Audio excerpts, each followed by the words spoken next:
Hello everyone, I am नवीन कुमार और यहाँ पर एक कंपनी है जिसका नाम है एयरफ्लोआ टेक्नोलॉजीज लिमिटेड। अभी इस कंपनी का जो है आईपीओ आने वाला है और हम लोग देख पा रहे हैं कि 11 सितंबर से 15 सितंबर के बीच में खुलने वाला है। 140 का इन्होंने अपर बैंड सेट किया है, 1000 का लोड साइज है, लगभग 91 करोड़ रुपीज़ ये कंपनी उठाने का ट्राई कर रही है। सारे पैसे कंपनी के पास में जा रहे हैं, प्रमोटर्स यहाँ पर अपना स्टेक सेल नहीं कर रहे हैं। दो कम जो प्रमोटर्स हैं उनका आफ्टर दी आईपीओ 54% मालिकाना हक ही कंपनी में रह जाने वाला है, जो कि एसएमई कंपनी की कैटेगरी की कंपनी के हिसाब से काफ़ी कम रह जाने वाला है। अब ये जो जिस सेक्टर के अंदर ये कंपनी काम करती है, जिस टाइप के जो प्रोडक्ट्स बनाती है, जो इस कंपनी के क्लाइंट्स हैं, वो सबसे ज़्यादा इस कंपनी को एक मजबूती देते हैं। पहले के जो इनका मेन क्लाइंट है सबसे बड़ा, वो है रेलवे, राइट। दूसरे जो ये अपने जो प्रोडक्ट्स बनाती है वो डिफेंस सेक्टर के जो लोग होते हैं उनको ध्यान में रखते हुए बनाती है, राइट। तो और तीसरे जो हमारे जो ग्राउंड की जो डिफेंस टीम है, जैसे एरोस्पेस है, जैसे अपने एयरफोर्स वाले हैं, उनके लिए जैसे ट्रेनिंग के लिए जो डेमोज जो चाहिए होते हैं, जैसे एरोप्लेन का कुछ स्ट्रक्चर जैसे बना देना, तो ट्रेनिंग के इक्विपमेंट्स ये कंपनी प्रोवाइड करती है। साथ में जो अपने ग्राउंड टीम है, आर्मी है, उसके लिए जो टैंक्स वगैरह होते हैं, तो उसके कुछ पार्ट्स ये कंपनी बना के सप्लाई करती है। तो यहाँ पर देखने को मिल रहा है। और ये कंपनी जो रेलवे है, रेलवे के लिए भी यहाँ पर काफ़ी सारे जो मेट्रो के अंदर में कंपोनेंट्स यूज होते हैं, जैसे सीट्स हो गए, रेलिंग्स हो गए, विंडोज़ हो गए, डोर्स हो गए, गेट्स हो गए, लेटरिन बाथरूम हो गया, या फिर जो और भी काफ़ी सारे पैनल्स जो कि यहाँ पे मेट्रो के जो कोचेज़ होते हैं उनके अंदर में यूज़ होते हैं, रेलवे के जो कोचेज़ होते हैं उनमें यूज़ होते हैं। तो वो कंपोनेंट से कंपनी आज के दिन बनाने का काम करती है, राइट। तो आज के दिन इस पूरी कंपनी की जो वैल्यू लगाई गई है 335 करोड़ रुपए की इस आईपीओ के अंदर में लगाई गई है। तो हम देख लेते हैं इसको और इन डेप्थ में जाके कि ये कंपनी अपने जो पैसे उठा रही है उनका क्या यूज़ में लेने वाली है और क्या किस तरीके से इसको बेनिफिट दे सकते हैं, राइट। तो आज के दिन इस कंपनी को जो मेनली चला रहे हैं उनका नाम है मणिकंदन दक्षिणामूर्ति जी। एंड ये कंपनी को आज के दिन इन्हीं के पास में सबसे ज़्यादा मालिकाना हक है और यही कंपनी को चला रहे हैं। कोई केस वेस इस कंपनी पे खास आज के दिन देखने को नहीं मिल रहा है।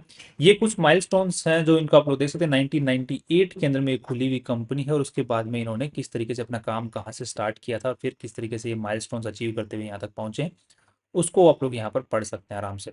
होल्डिंग कंपनी इनकी कोई है नहीं, एक सब्सिडरी, दो सब्सिडरी जरूर देखने को मिल रही है, श्री दक्षिणा aerospace and defence India private limited नाम से। तो ये दोनों जो, सॉरी, एक ही सब्सिडरी, दो सब्सिडरीज नहीं, एक सब्सिडरी है श्री दक्षिणा aerospace and defence India private limited, एक ही है, दो नहीं है। नेक्स्ट जॉइंट वेंचर वगैरह कुछ इनका है नहीं आज के दिन। And so this is the single company और एक सब्सिडरी। अब जो इस कंपनी को आज के दिन मेनली जो चला रहे हैं, जो कि मैनेजिंग डायरेक्टर और चेयरमैन जो है, एक तो होता है जो मालिक होता है जिसको हम कहते हैं प्रमोटर, जो कि इनको चूज करता है, फिर इनको जो कंपनी को जो दिमाग लगा के चलाता है, वो उनका नाम है वेंकटेशनन दक्षिण मूर्ति, राइट। तो दूसरे हैं मणिकंदन दक्षिण मूर्ति। तो दोनों ही ये कंपनी के प्रमोटर्स हैं और ये जो मेनली हैं ये इसको आज के दिन डायरेक्शंस दे रहे हैं, मतलब इनकी ज़्यादा चलती है कंपनी के अंदर में। जैसे घर में किसकी ज़्यादा चलती है उस हिसाब से यहाँ पर इनकी ज़्यादा चलती है। नेक्स्ट, इसी तरीके अब इनके पास में जो एक्सपीरियंस है इसी सेक्टर का वो देखने को मिल रहा है, लगभग 20 साल का। एंड यहाँ पर लगभग 6.25 लाख रुपए महीने की सैलरी उठा रहे हैं आज के दिन। और एरोफ्लोआ नाम, ये जो ट्रेडमार्क है, ये ऑलरेडी अप्लाई कर चुके हैं बट अभी तक इनको मिला नहीं है, right. Trademark number and date यहाँ पे लिखा, but status is applied only, it is not been assigned to the company yet. Next, यहाँ पर कंपनी जो प्रॉपर्टीज यूज करती है, तो एक एक जो मैन्युफैक्चरिंग यूनिट है जो कि छोटी यूनिट है, वो तो इन्होंने किराए पे ले रखी है और उसमें कोई ज़्यादा लॉन्ग टर्म का कमिटमेंट भी यहाँ पर देखने को नहीं मिला, दैट्स नेगेटिव। बट यहाँ पर एक जो दूसरी यूनिट है मैन्युफैक्चरिंग यूनिट, वो इनके द्वारा ओन्ड है और वो अच्छा खासा एरिया उसमें देखने को इनके पास में मिल रहा है। मैन्युफैक्चरिंग कैपेसिटी जितनी इनकी आज के दिन है उसके हिसाब से ये जो जितना काम कर पा रहे हैं वो काफ़ी अच्छा कर पा रहे हैं। एंड मेरे को यहाँ पर थोड़ी सी इनकी जो डेटा जो इन्होंने जिन्होंने शीट बनाई है उन्होंने आई थिंक ये डेटा गलत डाल दिया यहाँ पे।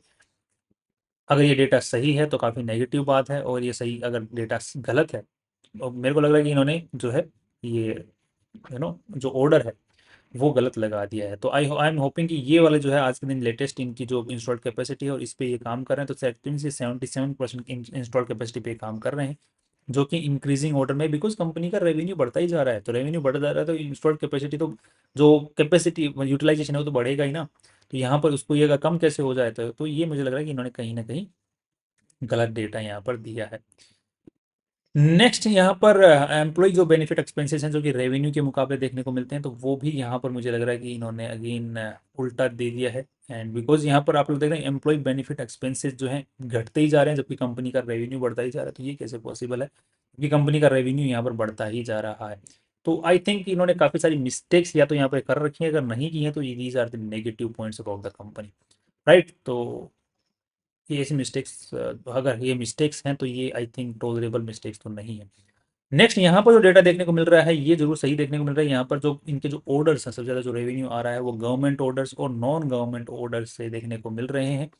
एंड यहाँ पर जो गवर्नमेंट ऑर्डर हैं तो वो हम लोग सब जानते हैं डिफेंस, क्योंकि इनके मेनली जो ऑर्डर्स आ रहे हैं वो रेलवे, डिफेंस और इन्हीं से आ रहे हैं। तो यहाँ पर जो लेटेस्ट डेटा है उसके अकॉर्डिंग इनका स्टिल जो गवर्नमेंट ऑर्डर्स हैं वो हर साल बढ़ते ही जा रहे हैं और नॉन गवर्नमेंट ऑर्डर भी मिलते जा रहे हैं। दैट्स अगेन पॉजिटिव, डाइवर्सिफाई भी हो रहा है इनके रेवेन्यूज। नेक्स्ट यहाँ पर रेलवे के नॉन गवर्नमेंट ऑर्डर्स यहाँ पर देखने को मिल रहे हैं। अब रेलवे के अलावा कौन से मतलब जैसे मेट्रो वगैरह हो गई, राइट, जिनको कई बार जैसे कई मेट्रोज हैं जिनको गवर्नमेंट नहीं चलाती है, प्राइवेट एंटिटी चलाती है, तो वहाँ से इनको ऑर्डर्स यहाँ पर देखने को मिल रहे हैं। That's again great. तो यहाँ पर इनके पास में एक ऑर्डर बुक अच्छी खासी पड़ी हुई है आज के दिन, जिसमें गवर्नमेंट एंड नॉन गवर्नमेंट दोनों और एरोस्पेस एंड डिफेंस के भी ऑर्डर्स यहाँ पे देखने को मिल रहे हैं। तो मेनली इनका आज के दिन जो बड़ा क्लाइंट है वो रेलवे है और उससे रिलेटेड जो प्राइवेट एंटिटीज हैं उनका है। ये काफ़ी सारे जो प्रोडक्ट्स हैं आप लोग देख पा रहे होंगे जो कि ये कंपनी बनाती है आज के दिन। एंड ये आपको देख देखो जो एरोस्पेस है उसके अंदर में ये जो ट्रेनिंग आइटम्स है ये कंपनी आज के दिन बनाने का काम करती है, सिमुलेशन में काम आता है। ये आप लोग देख पा रहे हैं अगेन प्रोडक्ट्स कौन कौन से कंपनी बनाती है, जिसको आराम से आप लोग देख सकते हैं, राइट। ये मेट्रो, आई थिंक मेट्रो का यहाँ पर आपको देखने को मिल रहा है कौन कौन से पार्ट से कंपनी बनाती है और यहाँ पर पूरी इन्फॉर्मेशन आपको दी हुई है। सो बेसिकली आई हम समझ गए कंपनी क्या बनाती है, कैसे काम करती है, कैसे ऑर्डर बुक है, कौन से क्लाइंट्स हैं और कौन से डिफेंस के लिए, कौन से सेक्टर, गवर्नमेंट सेक्टर के लिए कौन से प्रोडक्ट्स बनाती है।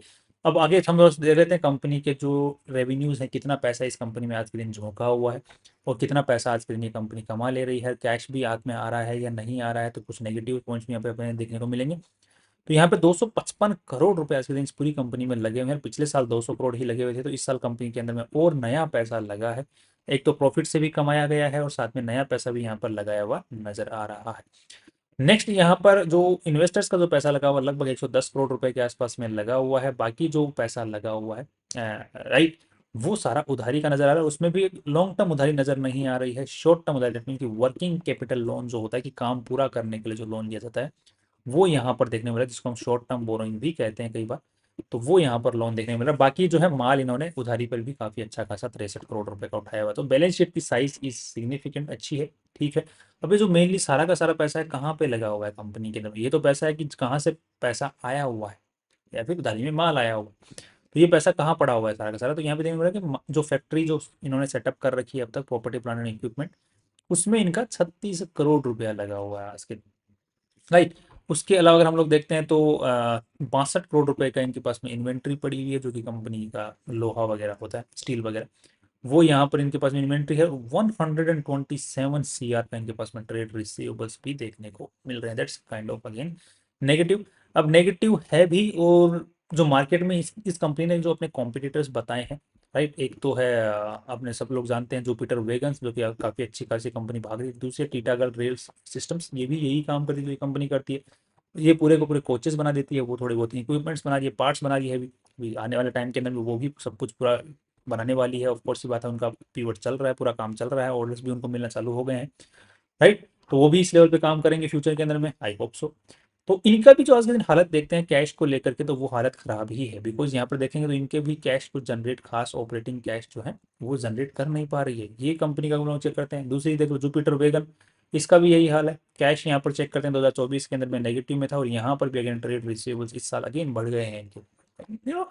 तो receivables is a very big concern of this company. और यहाँ पर भी इस कंपनी का अगर हम लोग चेक करें 200 करोड़ रुपया में पॉजिटिव है, बट यहाँ पर अगर इन्वेंट्री की बात करते हैं, अगर इन्वेंट्री खरीद लेते तो वो अगेन नेगेटिव हो जाता। So cash is again negative for the both the competitors of this company. तो यहाँ पर मार्केट ने स्टिल इनको वैल्यू दी हुई है, एक को 13,000 करोड़ रुपए की, एक को 11,000 करोड़ रुपए की वैल्यू दी हुई है। साथ में ही पी रेशियो 43-46 का यहाँ पर दिया हुआ है, और पीबी रेशियो 4 का दिया हुआ है इसको, और इसको 5 का दिया हुआ, तो यहाँ पर 4-5 का पीबी रेशियो भी मार्केट ने इसको दिया हुआ है। अब इस पर्टिकुलर कंपनी में भी यही कैश की दिक्कत जो है हमें नजर आती हुई दिख सकती है। बिकॉज यहाँ पर भी हम लोग चेक कर पा रहे हैं, इसके अगर हम लोग रेवेन्यूज को चेक करते हैं तो रेवेन्यू इज इंक्रीजिंग। 2023 में इतना था, 2024 में इतना हुआ, 2025 में इतना हुआ।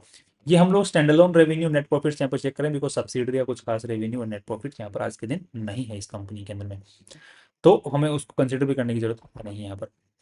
नेक्स्ट यहाँ पर कंपनी जो नेट प्रॉफिट यहाँ पर कमा ले पा रही है दैट इज अराउंड 1.5 करोड़, फिर 14 करोड़, यहाँ पर 25 करोड़ रुपए नेट प्रॉफिट कमा लिया। बट द पॉइंट इज कि सारा का सारा जो नेट प्रॉफिट इन्होंने कमाया है वो सारा का सारा कहाँ रह गया, उधारी में ही रह गया। तो कंपनी को पूरा नया काम करने के लिए क्या करना पड़ रहा है, अपना नया लोन लेके फिर काम पूरा करना पड़ रहा है। तो वही इश्यू यहाँ पर नजर आ रहा है, क्योंकि बिकॉज बैलेंस शीट में भी हम लोग चेक करेंगे तो यहाँ पर कंपनी की जो उधारी है वो यहाँ पर उधारी पे जैसे माल उठाया हुआ है, तो ये उधारी पे माल इन्होंने एक्स्ट्रा उठाया हुआ है, क्योंकि पेमेंट करने के लिए पैसा है नहीं और पैसा इसके अंदर में डाला हुआ है इन्वेस्टर्स ने अपनी तरफ से। क्योंकि working capital loan I think इनको या तो मिला नहीं है या फिर कोई और इश्यू है, तो वो यहाँ पर देखने को मिल रहा है।